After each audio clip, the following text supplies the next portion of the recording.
aspirants. Welcome to this interview session. Today we have with us Mr. Shishir, who secured second rank in UP Judicial Services 2022 examination. Congratulations, Shishir, for your wonderful performance. We are so proud of you. Thank you sir. And sir इस achievement का मैं total श्रेय अपने parents और इस institution को देना चाहता हूँ जो गाइडेंस मुझे यहाँ से मिली है। जिस हिसाब से जो मेरे अंदर डर था इस कंपटीशन को लेकर उसको इस इंस्टीट्यूशन ने ओरिएंटेशन क्लास में ही ब्रेक कर दिया कि इसको अचीव करना बस एक स्ट्रैटेजी होती है और जिस स्ट्रैटेजी यहाँ बताई गई उस चीज़ को मैंने फॉलो किया, उसके लिए बहुत थैंकफुल हूँ मैं। प्रीलिम्स की स्ट्रैटेजी के बारे में कुछ बताइए, कैसे आपने प्रीलिम्स की तैयारी की और यूपी का प्रीलिम्स जो कि काफ़ी टफ माना जाता है क्योंकि अच्छा खासा कंटेंट जीएस का होता है और लॉ का होता है, along with that negative marking होती है, तो किस तरह से आपने इंश्योर किया कि आप कंफर्टेबली प्रीलिम्स में कट ऑफ के वेल अबव रहें?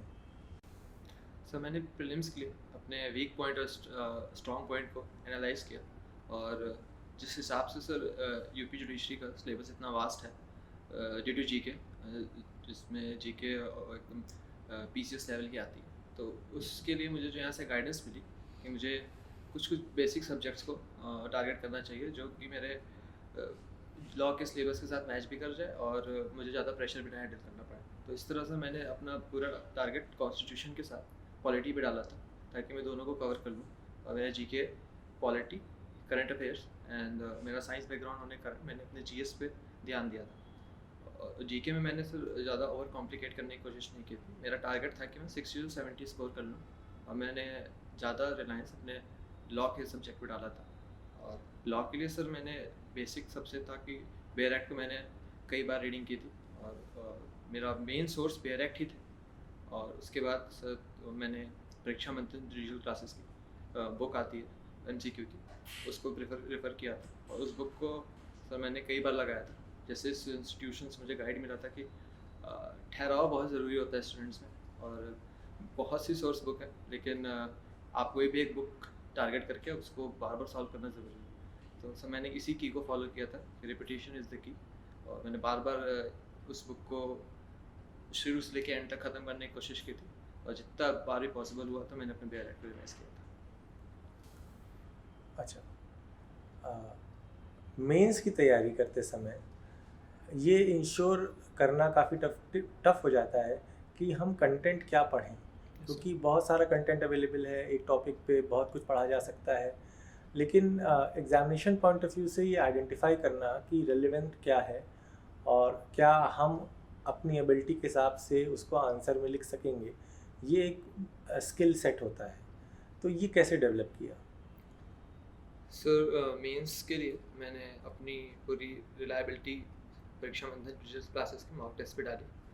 तो मेरे फर्स्ट टेस्ट और सेकंड टेस्ट, थर्ड टेस्ट जैसे होता गया मुझे अपनी वीकनेस को पता चलता गया और ये भी पता चलता गया कि मुझे आंसर्स को ओवर कॉम्प्लिकेटेड करने की ज़रूरत नहीं। मेरा फाउंडेशन कोर्स 2021 में ख़त्म हुआ था, तो उसके बाद से जो भी लीगल डेवलपमेंट हुआ मैंने उसको जो भी रेलेवेंट थे, फॉर एग्जांपल सीपीसी के कई केसेस आते रहते हैं सेक्शन 321 पे, 319 पे, उसको मैंने इनकॉर्पोरेट किया। और मेरा मेन सोर्स मेरे क्लास नोट्स ही थे और मेंस की speed practice and content practice sir इस इंस्टीट्यूशन के रिगरस मॉक टेस्ट से हुई है जो मेंस के टाइम हम लोगों ने दी थी।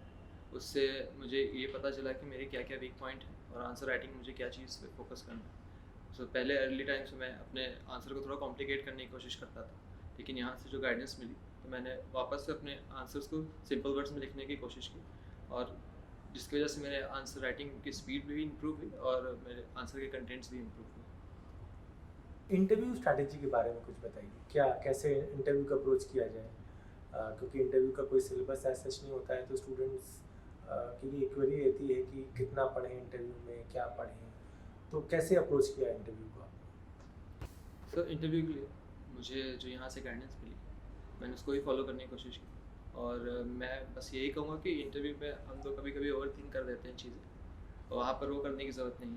और क्योंकि वो हम लोग का लॉ के नॉलेज का टेस्ट ऑलरेडी ले चुके हैं, तो वहाँ पर बस वो आपका कोर कॉन्सेप्ट टेस्ट करते हैं और वो कोर कॉन्सेप्ट को आप अगर लेमन लैंग्वेज में कम्युनिकेट कर दें तो वो बेटर रहता है।